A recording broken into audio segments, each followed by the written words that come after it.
Good afternoon, everyone. We are 1 year removed. About a year ago at this time, we were preparing for President Trump's inauguration, and I think it's a good time to kind of reflect on the last year and the things that we've been able to accomplish together, working with the President, Republican majority in the House, Republican majority in the Senate. And it all starts with protecting and defending the homeland. And I think that this President made a commitment to the American people when he ran, and as soon as he became president, immediately worked to secure our southern border. And we worked closely with him to ensure that they have the resources to do the things that were necessary to get that border secure. And I've had the opportunity multiple times to visit the southern border, a couple of times during the Biden presidency, at a time when there were literally millions of people who were being released into the country, coming here illegally, being released into the country by the millions. And that changed abruptly when President Trump took office. And so I had the opportunity, Senator Barrasso and some others last week, to go down there again, and I am telling you, folks, what a difference it makes. The border is secure. There are not people being released into the country illegally, and the Border Patrol could not be happier to actually be allowed to do the job that they are supposed to do, which is to protect the border, rather than dealing with all the other issues with the millions of people who are in this country illegally. And so they couldn't have been happier to have the resources Congress has provided, to have the leadership that President Trump has provided, and the message it sent to people elsewhere across the border that you're not coming here, you're not coming into this country illegally anymore. That has changed dramatically in a way that the Border Patrol is grateful for.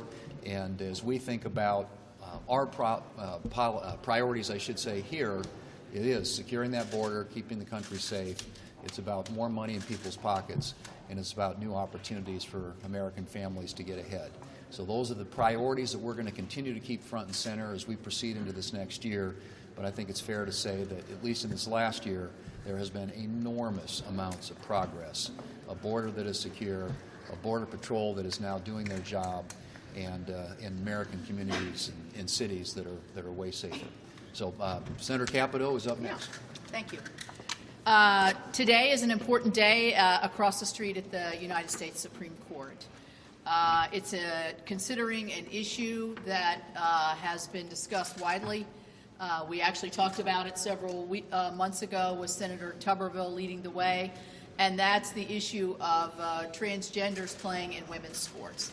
Now, you all know that I'm a big sports fan. I played myself. I still play. And I had a daughter who played Division I volleyball, and I got four granddaughters who play.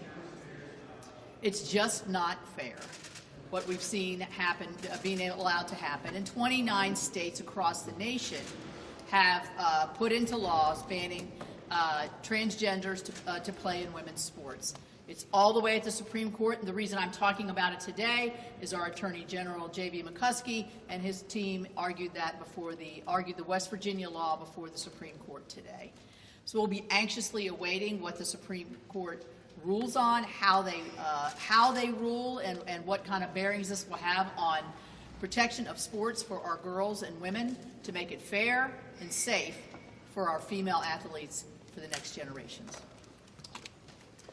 I agree with everything you just said. Good afternoon. Is it appropriate for some Republican senators to argue that we shouldn't even have a debate tomorrow or Thursday on war powers because we don't have troops in Venezuela, therefore it's not applicable, and this should be washed away right away? We don't have troops in Venezuela. There is no kinetic action. There are no operations. There are no boots on the ground.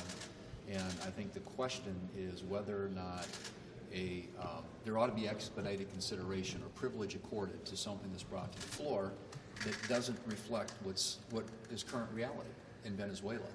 And so I think it's very fair for Republicans to question why we ought to be having this discussion right now, particularly at a time when we're trying to do appropriations bills. Obviously, it takes a lot of time on the floor. It's 20 hours, equally divided, an amendment process. And frankly, to me, if you're looking at what the circumstances are in Venezuela today, it was a 2-hour operation. They were on the ground. They were out. It was supporting our law enforcement, and we've got Maduro here. He's going to be tried in this country. It's a huge victory, a huge win for the American people. And the question of whether or not, there ought to be Congress telling the president that he can't do something that he's not doing, and whether that ought to be accorded expedited consideration on the floor of the Senate, I think is a valid question.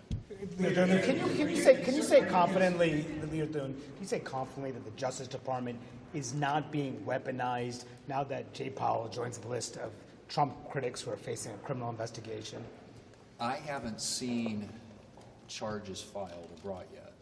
There are allegations out there to which he is responding, but I've said this before, and I think, if the Justice Department is pursuing something, I hope they have a smoking gun or something, because I don't think you trifle with the Federal Reserve, with the central bank. It is critical to the financial markets in this country. It's critical to our economy. And so, whatever is happening there, and I don't know what it is, and I think it's hard to comment until we do know what it is.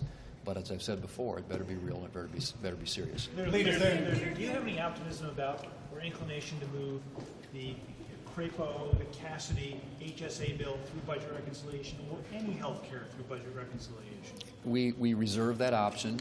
We obviously have legislative vehicles available to us that could be used for reconciliation. But as I've said before, you have to have a reason to do it. And so, we'll be consulting with our colleagues in the House, with the White House, to determine whether or not there's a rationale for moving forward with another reconciliation bill.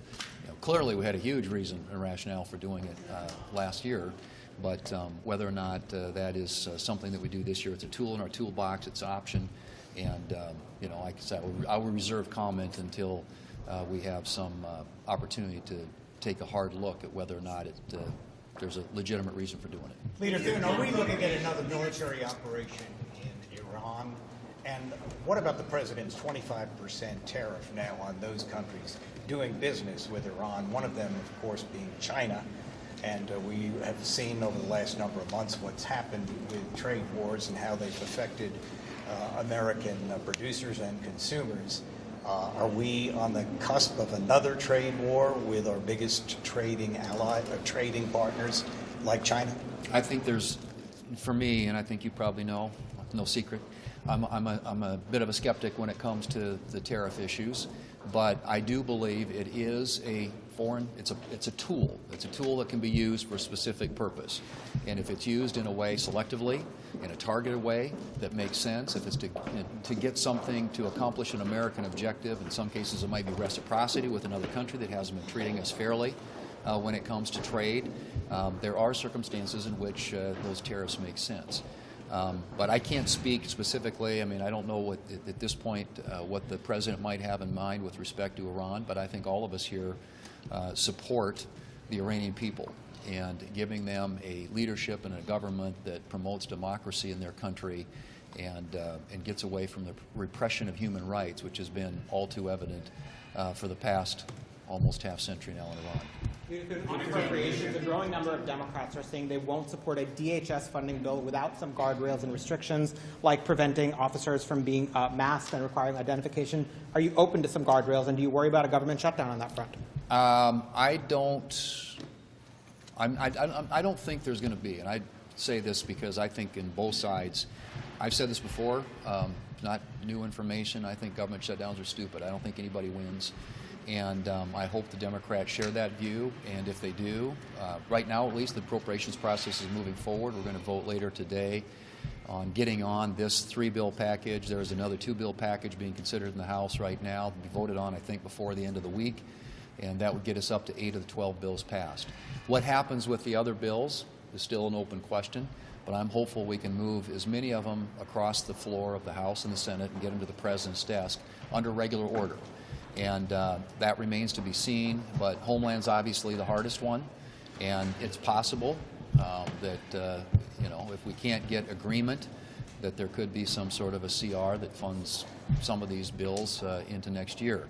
But my hope still is, and my expectation is, that there's going to be enough interest in cooperating to get bills through the process in regular order that we can actually execute and getting as many of these, as close to as many of the bills as possible. Shelley has one. She's the chair of the Labor H subcommittee, which is between that and defense, it's kind of where the money is, if you will, in the appropriations process, so we've got to get through those too. But my hope and expectation is that we'll have the votes necessary, and the House and the Senate, to transact these bills in the next couple of weeks before the January 30th, 31st deadline, and fund the government the old-fashioned way, the way we should be doing it. Thank you.